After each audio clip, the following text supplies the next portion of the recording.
Vote बहुत ज़रूरी है और एक ऐसे देश में जो एक लोकतंत्र है वहाँ वोट का अधिकार भी बहुत ज़रूरी है। और वोट के अधिकार को लेकर जो बिहार में इन दिनों यात्रा चल रही है, दरअसल वो यात्रा भी कहीं ना कहीं राजनीति से प्रभावित नजर आती है, ऐसा मानना है बवसरीन का। तो वोट अधिकार को लेकर जिस तरह से अभी यात्रा चल रही है उस पर दक्षिणमय होता बिहार नजर आ रहा है।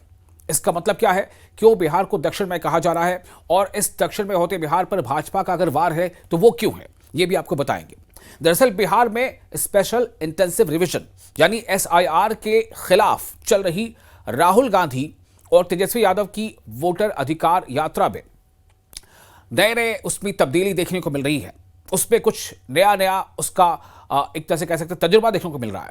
एक तरफ जिसमें राहुल गांधी और तेजस्वी यादव लगातार 3-4 दिनों तक उस यात्रा में शामिल रहे, फिर उसमें एंट्री हुई प्रियंका गांधी की और उसके बाद फिर यह देखा गया कि किस तरह से साउथ के नेता, यानी आमतौर से वैसे तो नॉर्थ इंडिया में साउथ की फिल्में बहुत ज़्यादा पॉपुलर हैं, बहुत ज़्यादा लोग साउथ की फिल्मों को देखना पसंद करते हैं क्योंकि उसमें कहानी होती है, लोग मानते हैं कि कहानी अच्छी होती है। बहरहाल, लेकिन साउथ के नेता अब बिहार में जब आ रहे हैं और वो भी एक राजनीतिक माहौल में और उस रैली का हिस्सा बन रहे हैं जिसे वोटर अधिकार यात्रा कहा जा रहा है। जी हां, तमिलनाडु के मुख्यमंत्री स्टालिन इस यात्रा में शामिल हुए। यानी कि राहुल गांधी, प्रियंका गांधी, तेजस्वी यादव तो पहले से हैं, दीपंकर भट्टाचार्य तो पहले से हैं, मुकेश सहनी तो पहले से हैं और उस पर अब एंट्री हो रही है साउथ के नेताओं की। स्टालिन जो डीएमके के नेता हैं और तमिलनाडु के मुख्यमंत्री हैं, और इसके अलावा एक और चेहरा उससे पहले लोगों ने देखा, वो रेवंत रेड्डी जो तेलंगाना के मुख्यमंत्री हैं। तो स्टालिन ने वोटरों का नाम हटाना आतंकवाद से भी इसे बदतर बताया।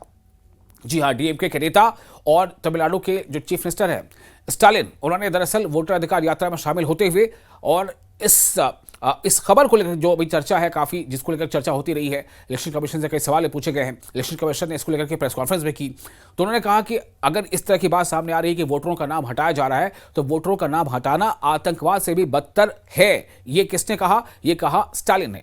इससे पहले तेलंगाना के चीफ मिनिस्टर रेवंत रेड्डी भी इस वोटर अधिकार यात्रा में शामिल हो चुके हैं और यह यात्रा मुजफ्फरपुर जिले में थी, जहां द्रविड़ मुनेत्र कड़गम यानी कि डीएमके के लीडर और जो तमिलनाडु के मुख्यमंत्री हैं स्टालिन अपनी बहन पार्टी सांसद कनिमोई के साथ शामिल हुए।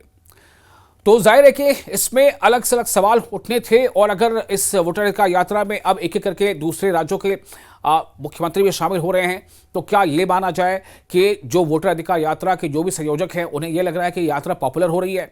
क्या उन्हें यह लग रहा है कि ये यात्रा जो है वो लोगों को कनेक्ट कर रही है और शायद इसीलिए उसका और ज़्यादा फायदा उठाने के लिए उसमें और नए चेहरे शामिल किए जा रहे हैं? तो क्या जाहिर है कि अगर ऐसा है तो एनडीए भी भला कहाँ चुप बैठने वाली थी और एनडीए की जो प्रमुख जो दल है बीजेपी, वो जो है हमलावर हो गई।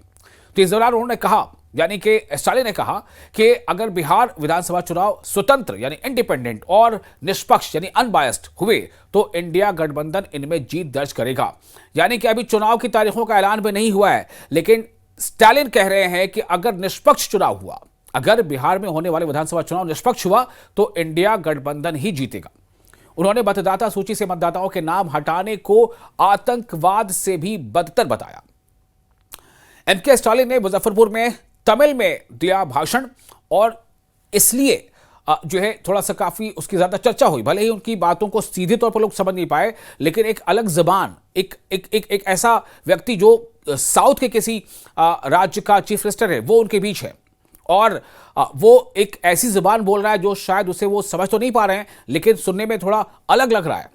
कई बार तो जो साउथ की जो ज़बानें होती हैं, आमतौर से जब बॉलीवुड में उन भाषाओं का इस्तेमाल कई बार होता है तो उसको कहीं ना कहीं उसकी अच्छाई के साथ साथ उसको उसकी वजह कर एक ब्रीदर भी लोग फील करते हैं, यानी कि एक बहाना मिलता है खुश होने का, हंसने का और ये समझने का कि हमारा देश जो है वो कितना विविध है और कितनी विविधता है, यहाँ की ज़बान भी अलग अलग है।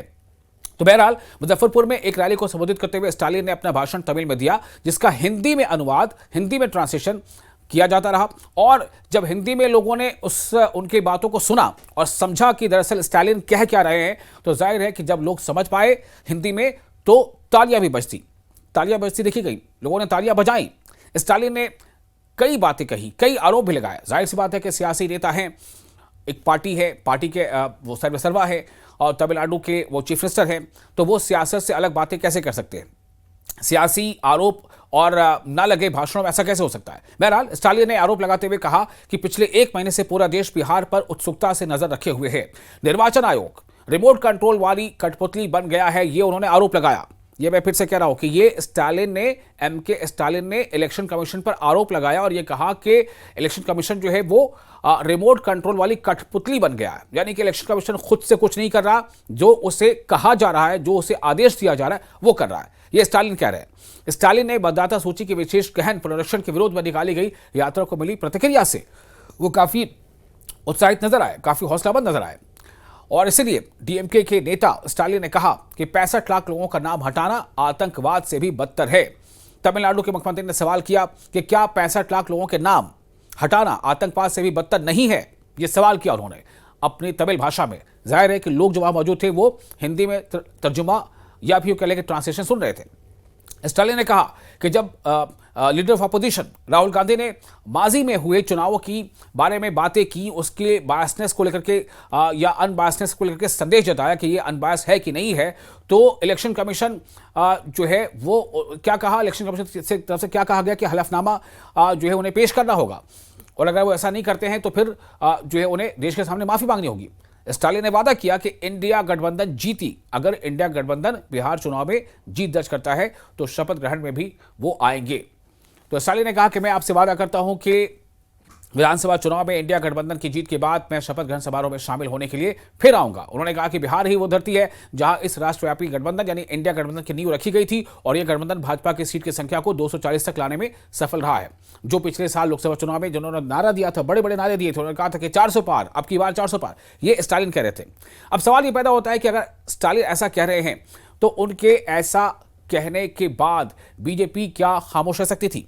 क्या बीजेपी या एनडीए की जो बाकी जो दल हैं, घटक दल है, चाहे उसमें जदयू शामिल है, तो क्या वो उसने कुछ नहीं कहा? दरअसल बीजेपी ने इसे मुद्दा बनाया। बीजेपी ने यह मुद्दा बनाया कि साउथ के ऐसे लीडर जो माजी में यानी कि अतीत में समय समय पर बिहार को या बिहार के लोगों के बारे में बुरा भला कहते रहे हैं, ऐसे लोगों को आरजेडी के नेता और कांग्रेस के नेता बिहार में बुला रहे हैं और उनसे जो है यहां पर प्रचार कराने की कोशिश कर रहे हैं।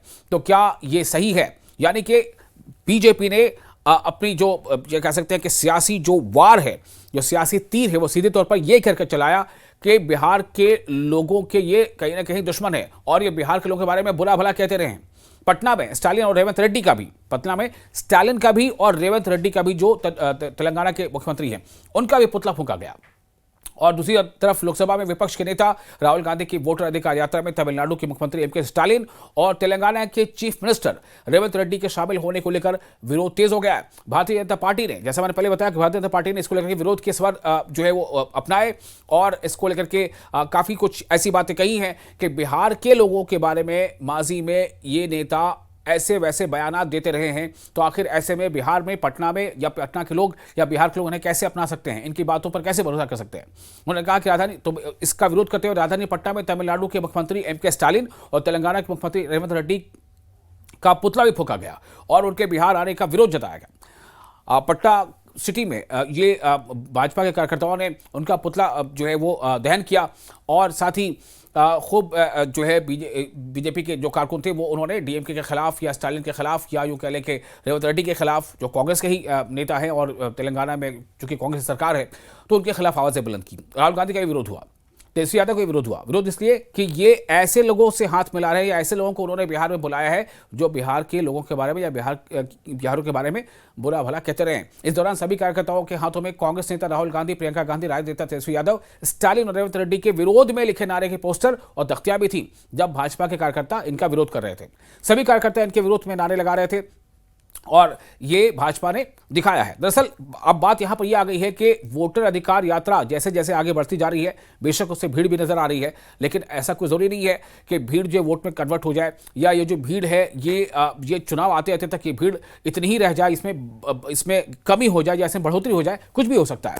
क्योंकि चुनाव तो होने हैं बिहार में और अभी हालांकि तारीखों का ऐलान नहीं हुआ है, लेकिन जिस तरह से बिहार में सियासी पारा हाई हो गया है उसने अभी आने वाले दिनों में और इसमें क्या रंग बदल सकता है, इसको लेकर भी कुछ सवाल खड़े कर दिए हैं।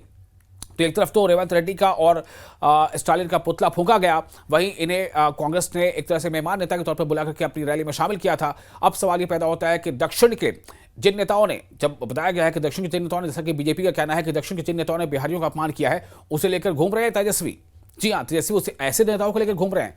तो बहरहाल पुतला दहन कार्यक्रम में शामिल भाजपा प्रदेश के मीडिया प्रभारी दानिश इकबाल ने भी कहा है कि रेवंत रेड्डी ने जहां बिहार के लोगों को, सनातन को और अपमानित किया था, इसके बाद भी कांग्रेस और राजद के युवराज उन्हें बिहार लाकर घुमा रहे हैं। तो उन्होंने कहा कि तेजस्वी यादव को समझना चाहिए था कि यह बिहार के सम्मान और स्वाभिमान की बात है।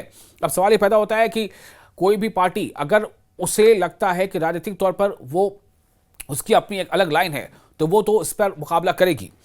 जिस तरह से कांग्रेस ने या आरजेडी ने रेवंत रेड्डी को या फिर स्टालिन को यहां बुलाया और इन सब के बीच प्रियंका गांधी भी नजर आई, तो इसका असर क्या हो सकता है? आरजेडी कांग्रेस की जरूर एक रणनीति रही होगी, लेकिन इसका जवाब भाजपा ने कम से कम उसका विरोध करके जता दिया है कि भाजपा पीछे नहीं रहने वाली। यानी भाजपा या एनडीए, जो कि मुकाबला एनडीए बनाम इंडिया गठबंधन ही बिहार में होना है जब अगला चुनाव होने वाला है, तारीखों का ऐलान भी अभी हुआ नहीं होगा। तो इन सब के बीच स्थिति तो ये बनी हुई है। अब यहाँ पर सवाल ये उठाया जा रहा है कि कौन हो गया दक्षिणपंथी? दक्षिणपंथी मतलब दक्षिण के नेताओं को साथ लेकर कौन बिहार में आया? तो बिहार जो है वो एक तरह से दक्षिणमय हो गया। जब दो साउथ के राज्यों के चीफ मिनिस्टर बिहार में मौजूद थे, तो दक्षिण में बिहार तो हुआ और वोट अधिकार को लेकर के यात्रा भी चल रही है। तो वोट अधिकार यात्रा दक्षिण में बिहार, और भाजपा ने किया पलटवार, भाजपा का वार। अब इन सब स्थिति के बीच दरअसल ये सब कुछ जाता है जनता के बीच कि जनता इन चीज़ों को कैसे देखती है, जनता वोटर अधिकार यात्रा से कितना जुड़ रही है और जुड़ करके वो चुनाव तक कैसे इससे एक मुद्दा मान करके किसके साथ जुड़ी रहेगी। क्या वो जो अभी भीड़ नजर आ रही है वो जो इंडिया ब्लॉक के जो दल है उनके साथ ही रहेगी, चुनावी मत उनका उनके साथ होगा, या फिर उनका चुनावी मत जो है एनडीए के साथ होगा? ये सब कुछ अभी आगे आने वाली बात है, देखना होगा आगे क्या कुछ होता है। फिलहाल एक नई चर्चा जरूर हो चुकी है कि बिहार जब दक्षिण में होता नजर आया है।